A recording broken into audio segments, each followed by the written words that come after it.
Okay, so let us start with the PV module inspection section.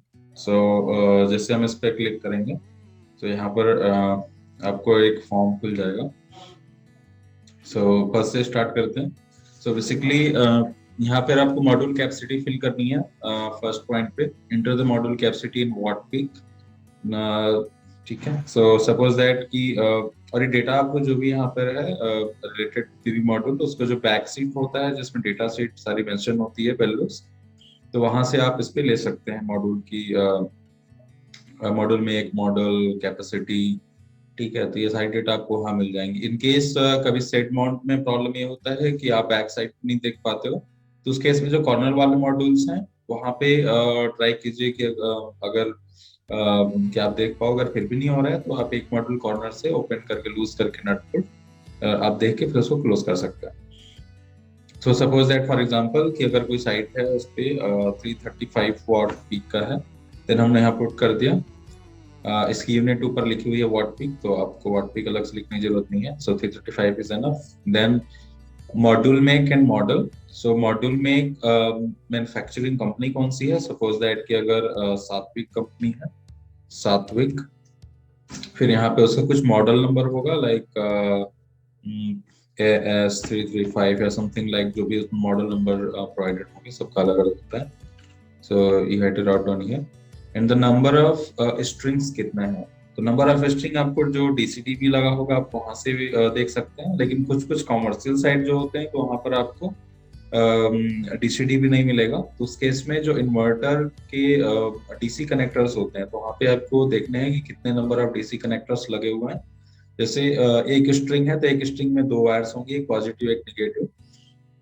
तो इस तरीके से कितने पेयर वहां पे हैं तो वहां से आप नंबर ऑफ स्ट्रिंग्स काउंट कर लेंगे. सपोज दैट किसी साइड पे 4 स्ट्रिंग है तो हमने यहाँ पे नंबर ऑफ स्ट्रिंग 4 लिख दिया. फिर enter the number of panels पर स्ट्रिंग. तो पर स्ट्रिंग में कितने आपके पैनल्स हैं. अगर सपोज दैट कि आपके पास स्ट्रिंग लेआउट मैप अवेलेबल है तो आप वेरीफाई कर लोगे. अगर मैप अवेलेबल नहीं है डिजाइन, तो उस केस में फेरोल्स लगे होते हैं स्ट्रिंग में S1 S2 S3 S4 करके, तो उससे आप ट्रेस करके फिजिकली वेरीफाई कर सकते हो. और अप्रोक्सीमेट नंबर अगर आपको जानना है तो आप ओपन सर्किट वोल्टेज स्ट्रिंग का मेजर कर लीजिए, और जो एक सिंगल मॉड्यूल का VOC होगा ओपन सर्किट वोल्टेज, उससे आप डिवाइड करेंगे तो अप्रोक्सीमेट नंबर आपको मिल जाएगा पैनल पे. तो ये ओपन सर्किट वोल्टेज का कैसे मेजर करूंगा. ये आप डीसीडीवी अगर है तो डीसीडीवी से आप मेजर कर सकते हैं इन्वर्टर को ऑफ करने के बाद. और अगर डीसीडीवी अवेलेबल नहीं है तो आप केसीडीवी बंद करके इन्वर्टर क्लोज करके फिर इसके बाद MC4 कनेक्टर जो इन्वर्टर पे लगे हुए हैं उसको आप निकाल के उसमें आप फिर कि हर स्ट्रिंग का आप चेक कर सकते हैं पॉजिटिव और नेगेटिव पे बीच में वोल्टेज, तो आपका ओपन सर्किट वोल्टेज हो. तो सपोज दैट कि आपने वेरीफाई कर लिया कि S1 जो स्ट्रिंग है इसमें आपके 15 मॉड्यूल्स हैं.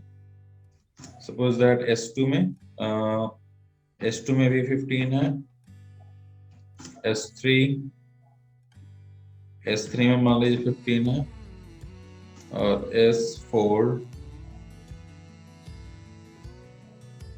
S4 में आपके सपोज दैट 15 है.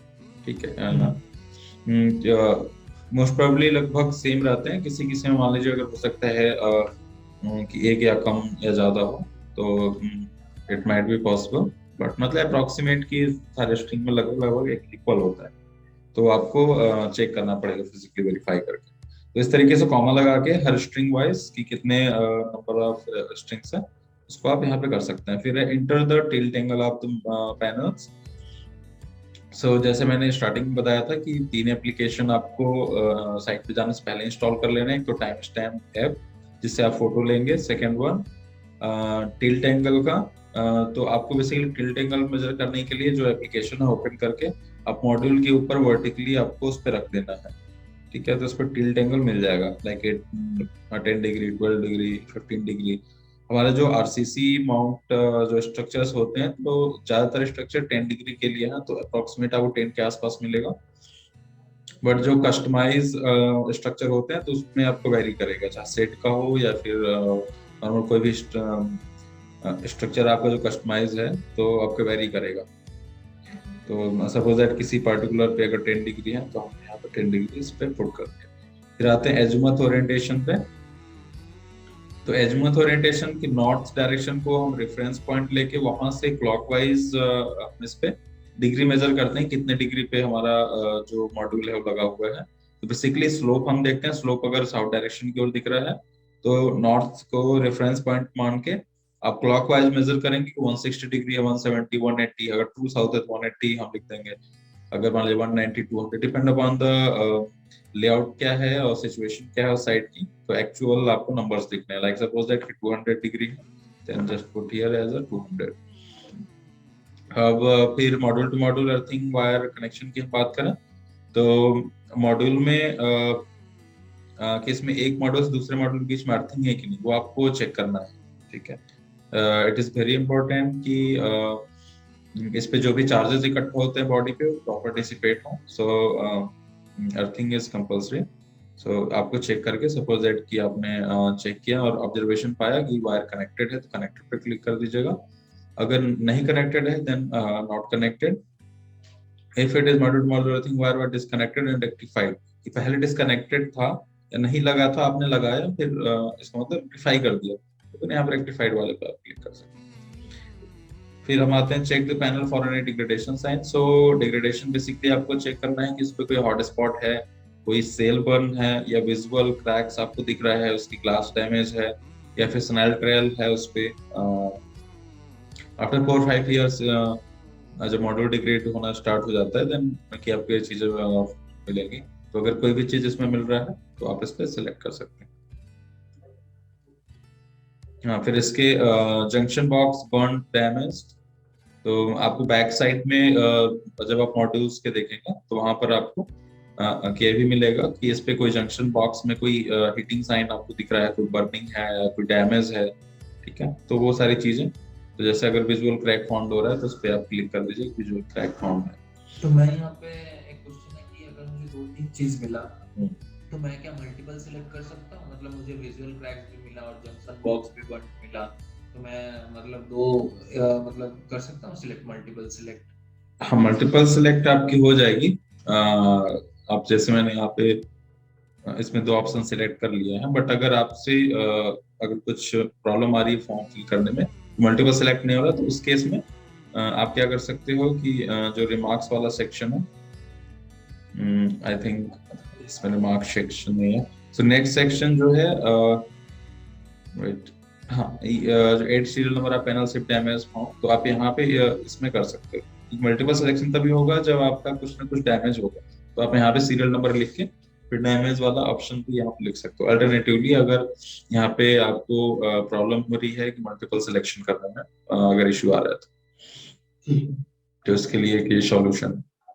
सो और जैसे ही अगर आपको कोई इस टाइप से मिलता है कि डैमेज है या डिग्रेडेशन है, तो आपको फोटो यहाँ पे जैसे लिखो 8 फोटो फॉर डिग्रेडेशन पैनल्स, तो आपको फोटो इस पे अपलोड करना है, उसका सीरियल नंबर मैंडेटरीली यहाँ पे लिखना है, क्योंकि उसी के बिहाफ पे हम मैन्युफैक्चरर को वारंटी क्लेम के लिए रेज कर सकते हैं, आपको इंश्योरेंस हो इंश्योरेंस के लिए रेज कर सकते हैं। तो serial number is very important. So और सीरियल नंबर आपको फ्रंट साइड में मिल जाएगा मॉड्यूल के अपर साइड में लिखा होता है। फिर इसके बाद हम आते हैं check cable and MC4 connector. So basically हाँ, आपको फोटोज इस पे अपलोड करने हैं अगर कोई डैमेज हो तो। फिर हम आते हैं cables and MC4 connector. So module के बैक साइड में जो भी आपके उसमें DC केबल्स हैं, MC4 कनेक्टर लगे हुए हैं, तो उसको आपको प्रॉपर्ली चेक करना है फिजिकली इंस्पेक्शन करके। तो यहाँ पे नो डैमेज, जैसे अगर आपको कोई डैमेज नहीं मिला तो आप इस पे क्लिक कर सकते हैं, अगर कोई बर्न मिला है तो इस केस में इसको, अगर कोई डिस्कनेक्टेड है तो फिर यहाँ पे आप इस पे लिख सकते हैं। तो अकॉर्डिंगली जो भी आपका ऑब्जर्वेशन है उसके भी पे आप सेलेक्ट कर सकते हैं। फिर यहाँ पे अगर कोई डैमेज है तो उसको हाईलाइट करने के लिए आपको यहाँ पे फोटो अपलोड करना है। जैसे ऊपर आपने कोई नो डैमेज के अलावा अगर बर्न आ रहा है फिर डिस्कनेक्टेड आप लिख रहे हो, तो उसके फोटो यहाँ पे आपको mandatorily upload. Check any setting on the panels. जैसा आप जानते हैं अगर कोई स्ट्रिंग है, अगर एक भी मॉड्यूल शैडो में है तो पूरे स्ट्रिंग का जनरेशन लो हो जाता है, क्योंकि सभी सीरीज में मॉड्यूल्स होते हैं, सो ये जनरेशन को काफी अफेक्ट करता है, तो इसलिए आपको प्रॉपर शैडो चेक करनी है।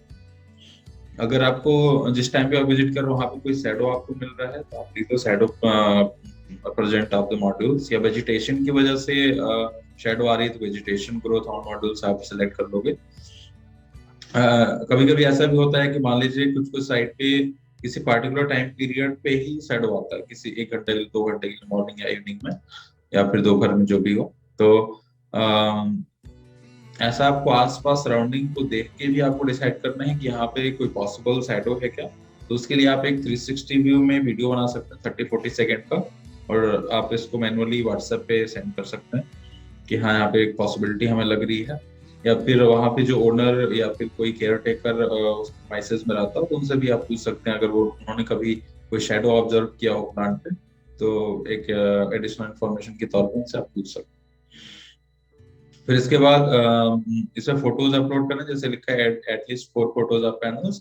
जो भी आपने चेकलिस्ट ऊपर लिखा हुआ है, जैसे कि कैपेसिटी, तो हर चेकलिस्ट का आपके पास प्रूफ होना चाहिए कि हाँ, वो मतलब जस्टिफिकेशन के लिए फोटोज होने चाहिए। आपने जो भी ऊपर चेकलिस्ट डाला हुआ है, चाहे टिल्ट एंगल का हो या फिर आपकी सीरियल नंबर का हो, या फिर जो आपके नंबर ऑफ स्ट्रिंग्स की बात हो, डेटा सीट हो मॉड्यूल का, या फिर अर्थिंग या कोई विजुअल क्रैक्स।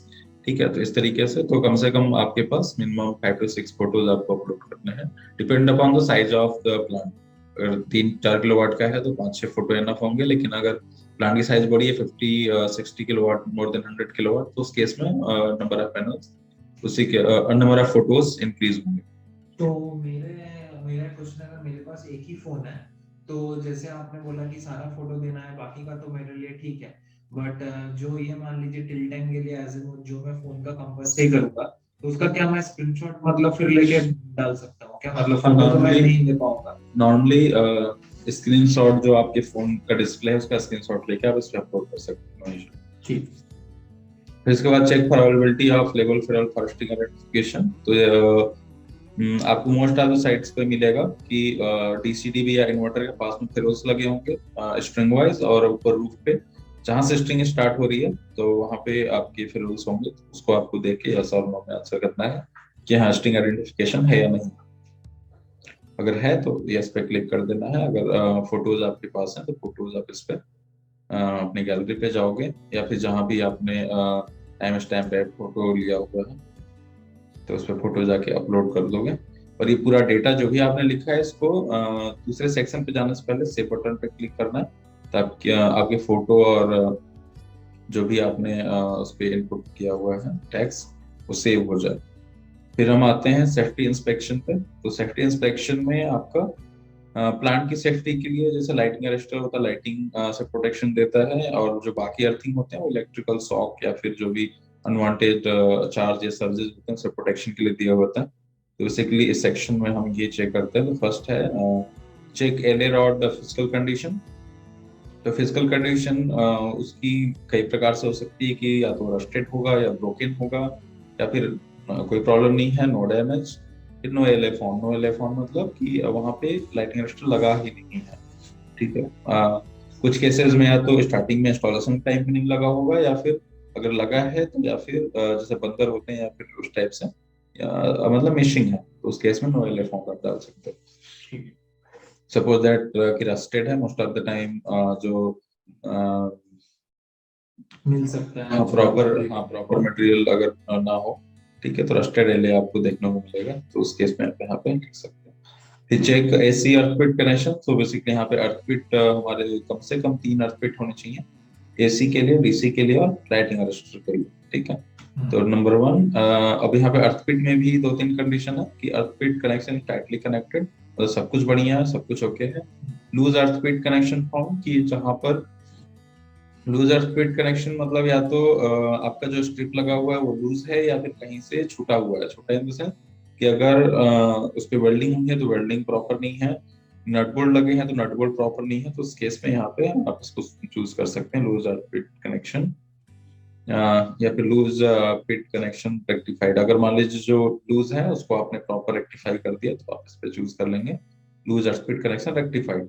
अब इस केस में जैसे मान लीजिए वेल्डिंग करना हो तो आप वेल्डिंग मशीन तो लेके जाएंगे, तो उस केस में फिर आपको यही चूज करना पड़ेगा, क्योंकि आप उसको फिक्स नहीं कर पाओगे इस पर्टिकुलर विजिट में। देन आप ये लूज कनेक्शन आप इस पे लिख सकते हैं। बट अगर रेक्टिफाई कर दिया नट बोल्ट है तो फिर नट बोल्ट आप रेक्टिफाई कर सकते हैं।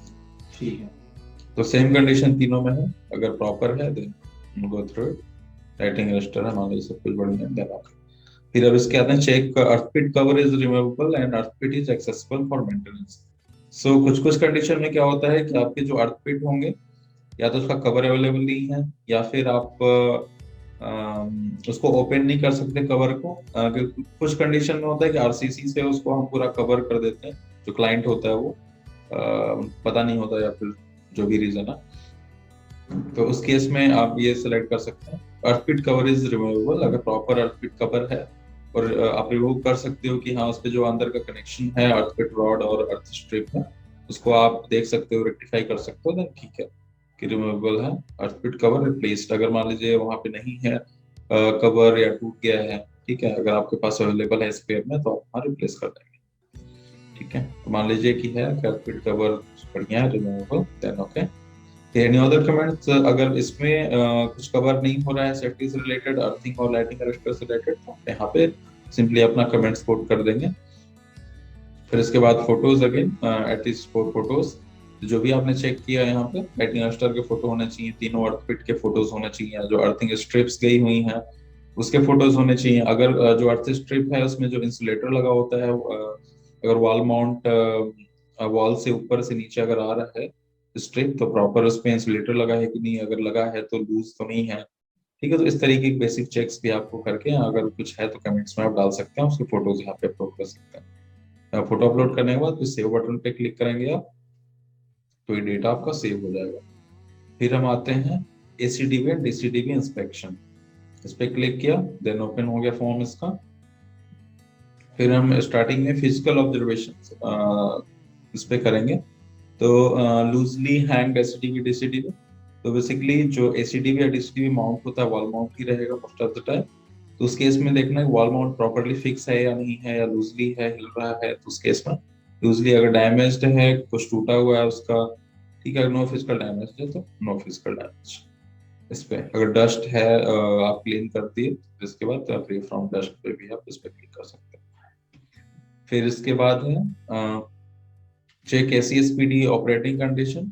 सो एसपीडी का आपको कलर इंडिकेशन देखना है। तो अलग अलग जो मैन्युफैक्चरर होते हैं एसपीडी के, उनका इंडिकेशन भी थोड़ा अलग होता है, पर ज्यादातर जो एसपीडी यूज होते हैं उनमें अगर एसपीडी वर्किंग में है, गुड कंडीशन में है तो ग्रीन होगा उस पे कलर इंडिकेशन, और अगर डैमेज हो गया तो रेड कंडीशन में हो जाता है। बट जैसे अगर फाइनिक्स का आपका है तो नॉर्मल कंडीशन में ग्रे होगा, अगर वो डैमेज होता है तो डार्क रेड में उसमें डैमेज लिख के आता है। तो ये आपको प्रॉपरली अच्छे से ऑब्जर्व करना है, उसे कवर ओपन करके एसीडीबी या डीसीडीबी का।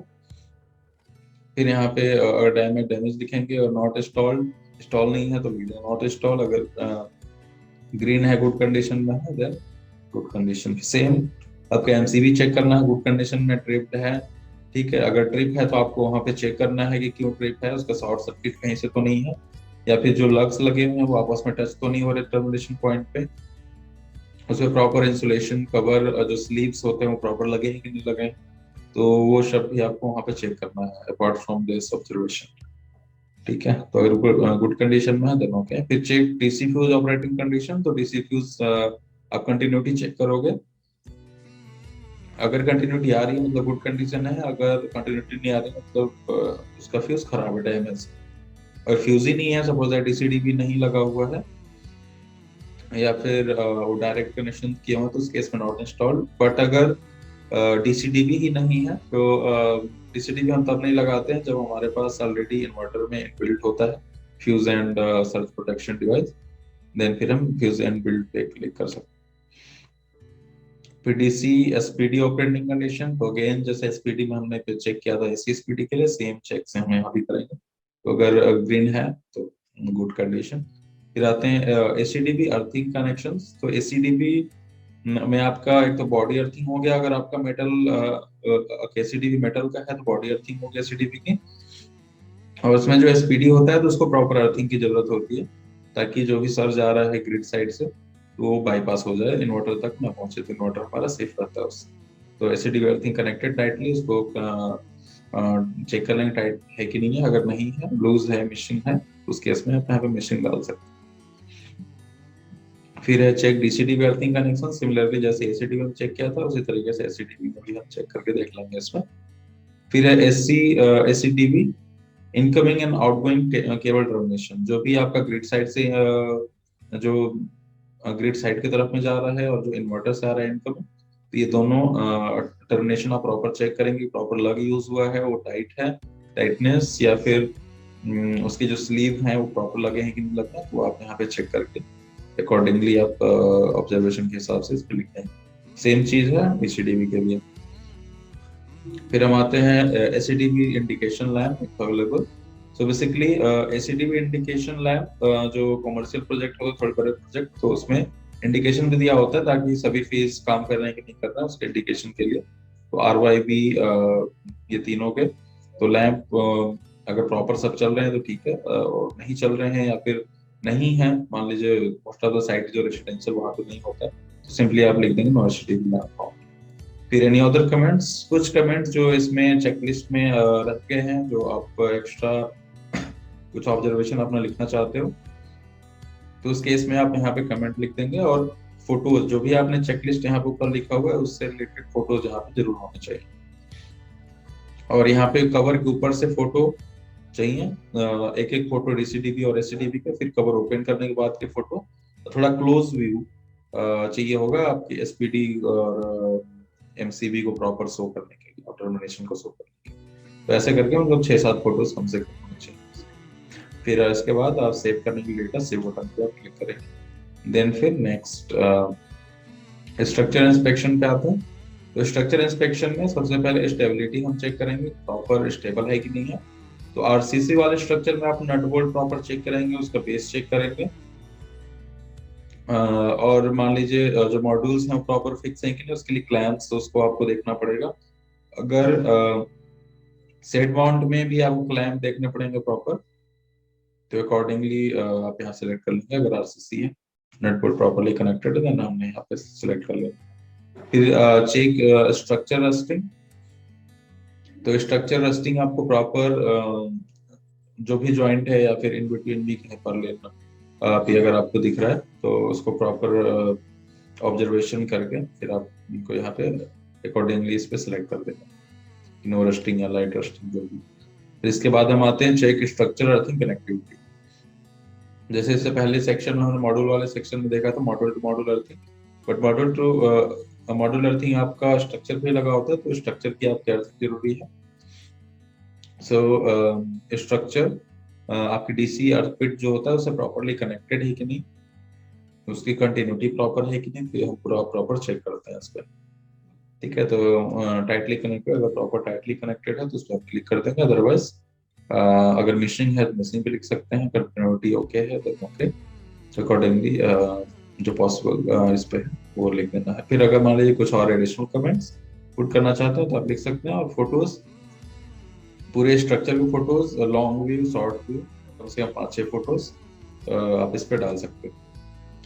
अगर आपको लग रहा है कि कोई भी नट बोल्ट रस्टेड है, अगर आपके पास स्पेयर में अवेलेबल है, आप तुरंत रिप्लेस कर दीजिए उसको। या फिर बहुत माइनर सा है तो उसको स्क्रब करके फिर जिंक स्प्रे भी कर सकते हैं। This is solution. अगर इन केस नहीं है तो फिर प्रिवेंटिव मेंटेनेंस हम कवर करते हैं, बट ट्राई कीजिए कि फर्स्ट विजिट में ही आपकी ये छोटे छोटे रेक्टिफिकेशन हो जाए। फिर हम आते हैं सेफ्टी चेक सेक्शन, तो ऑलरेडी हमने फिल किया हुआ था। फिर आते हैं इन्वर्टर इंस्पेक्शन पे। इन्वर्टर इंस्पेक्शन बेसिकली सेम जैसे हमने मॉड्यूल के बारे में लिखा था, तो उसके डेटा शीट पे आप जाएंगे। इन्वर्टर की डेटा शीट राइट या लेफ्ट साइड में वो इस पे रहता है कि कौन से कंपनी का है, मैन्युफैक्चरिंग क्या है, मॉडल क्या है, तो उस पे आप अकॉर्डिंगली आप इस पे लिख देंगे। फिर the capacity of the inverter, तो ये किलोवाट में लिखना है। अगर मान लीजिए 3 किलोवाट का है तो सिर्फ 3 पुट करें, ठीक है।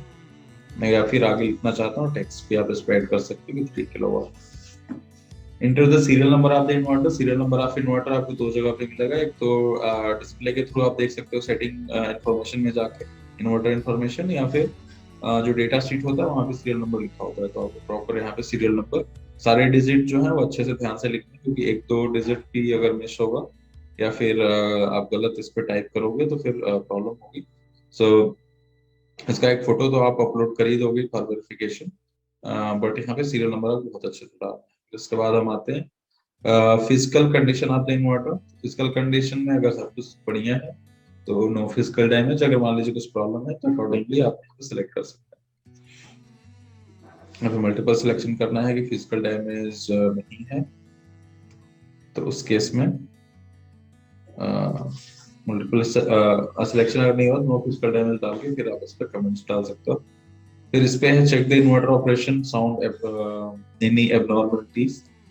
तो कि अगर आपका इन्वर्टर प्रॉपर साउंड कर रहा है, नॉर्मल कंडीशन में ज्यादा साउंड नहीं करेगा, इन केस पीक आवर्स में थोड़ा साउंड चेंज होता है क्योंकि हीटिंग की वजह से फैन आपका चालू होता है। तो अगर नॉर्मल साउंड आ रहा है देन इट्स ओके।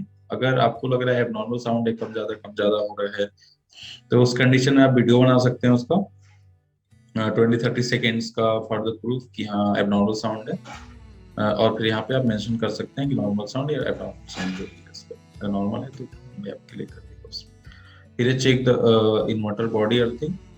तो इसकी बॉडी अर्थिंग भी कंपलसरी है, ताकि आउटर सरफेस में कभी कोई करंट या चार्जेस अगर एक्यूमुलेट होता है तो फिर उस पर बाईपास हो जाए अर्थिंग के थ्रू।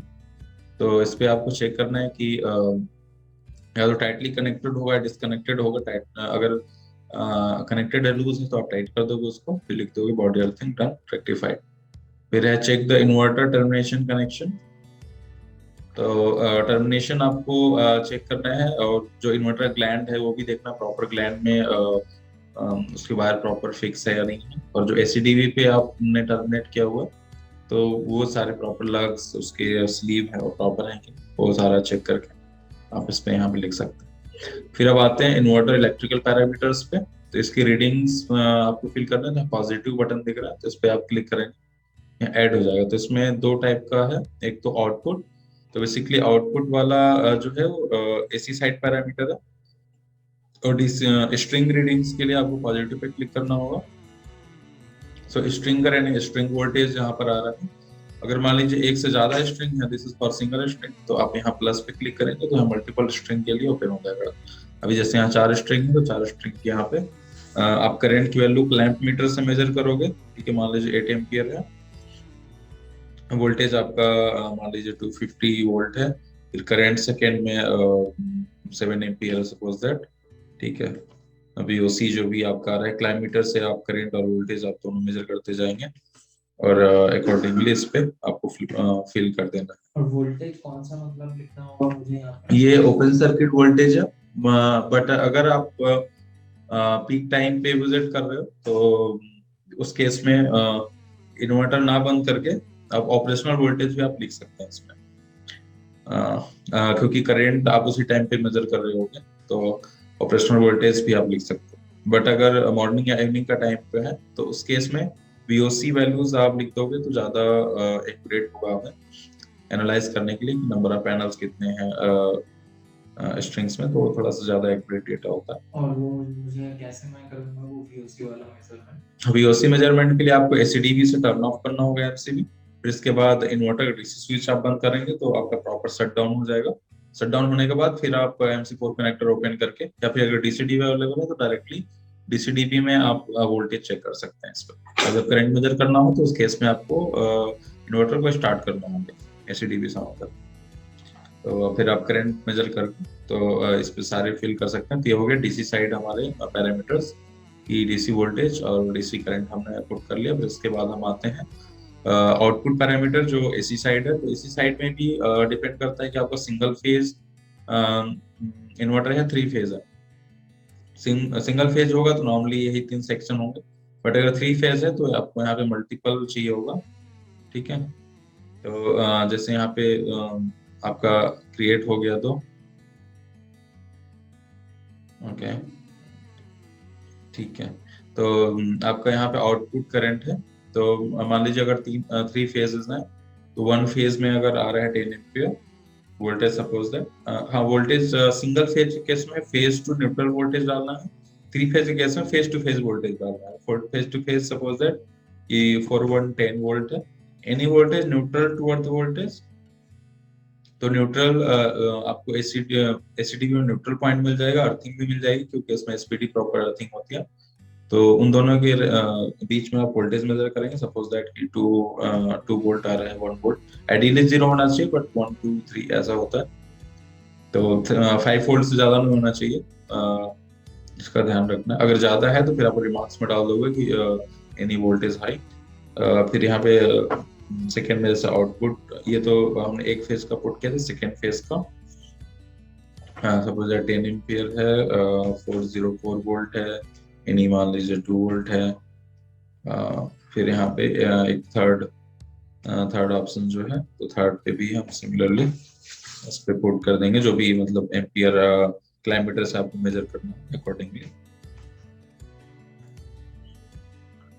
फिर हमने एसी पैरामीटर डीसी पैरामीटर दोनों फिल कर लिए। फिर हम इसके बाद नीचे आएंगे, any other comments related to inverter, जैसे कुछ ऑब्जर्वेशन आप लेते हो रीडिंग में, तो उसके हिसाब से आप यहाँ पे कमेंट डाल सकते हैं। सपोज दैट कि कोई स्ट्रिंग में वोल्टेज नहीं आ रहा, 4 स्ट्रिंग है, एक स्ट्रिंग वोल्टेज नहीं आ रहा या फिर करंट नहीं आ रहा, तो उसको एबनॉर्मलिटी कोई है तो आप यहाँ पे लिख सकते हैं। या फिर एबनॉर्मलिटी अभी कोई मिला, आपने ठीक कर दिया, तो उसको भी लिख सकते हैं कि this abnormality was found and we have rectified this, और जो भी आपने एक्शन पॉइंट है तो उसको आप इस पे लिख सकते हैं कमेंट्स में। फिर इसके बाद अकॉर्डिंगली जो भी आपने वैल्यूज यहाँ पे मेजर किया हुआ है या ऊपर जो भी डेटा आपने फिल किया हुआ है उससे रिलेटेड फोटोज आप यहाँ पे अपलोड करेंगे, और देन फिर सेव जरूर करना है सेक्शन को क्लोज करने से पहले, ताकि तो ये सारे वैल्यूज का भी फोटो लेना होगा मुझे जो एसी और डीसी साइड का मैं वैल्यूज ले रहा हूँ। यस, आपको जो वैल्यूज हैं उसको वैलिडेट करने के लिए फोटो आपके पास होनी चाहिए। ठीक है, ठीक है। फिर आप यहाँ पे इस पे कर देंगे, तो ये हमारा लगभग सारे सेक्शन कंप्लीट हो गए। फिर इसके बाद आप सबमिट बटन पे क्लिक करके आप क्लिक करने पे आपको फॉर्म सबमिट हो जाएगा, और सबमिटेड लिख के स्टेटस चेंज हो जाएगा। फॉर कंफर्मेशन आप जैसे ही फॉर्म आपका कंप्लीट होता है आप सबमिट कर देते हैं, देन मिस्टर नीरज जो शेड्यूलिंग कर रहे हैं अभी, तो उनसे आप उनको इन्फॉर्म कर सकते हो कि हाँ मेरा विजिट कंप्लीट हो गया, तो आप उनको एक बार फॉर्म चेक करने को बोल सकते हो, प्रॉपर डेटा उसमें कैप्चर हुआ है कि नहीं हुआ। सो और अगर कोई टेक्निकल क्वेरीज आती है देन आप उनसे क्वेश्चन आप पूछ सकते हो, या फिर जो साइट कस्टोडियन है रिस्पेक्टिव साइट पे जाने के बाद अगर कुछ टेक्निकल क्वेरीज हैं, या सपोज दैट कि आपको कोई इन्वर्टर एबनॉर्मलिटी मिली, कुछ हमें अगर कस्टमर केयर से कंप्लेन लॉस करनी है, उसके रिगार्डिंग कुछ हेल्प चाहिए तो आप साइट कस्टोडियन को आप कॉन्टैक्ट कर सकते हैं इस मामले में। और साइट निकलने से पहले एक बार जरूर इन्फॉर्म कर दें साइट कस्टोडियन को और मिस्टर नीरज जो आपकी शेड्यूलिंग करते हैं, ताकि हमें भी पता रहे कि हाँ वहां से जो भी हमें डेटा कैप्चर करना है तो डेटा प्रॉपर कैप्चर हो गया। तो that's it in this section now. Any other thing Saurabh you can ask? It's clear from. Thank you. Okay.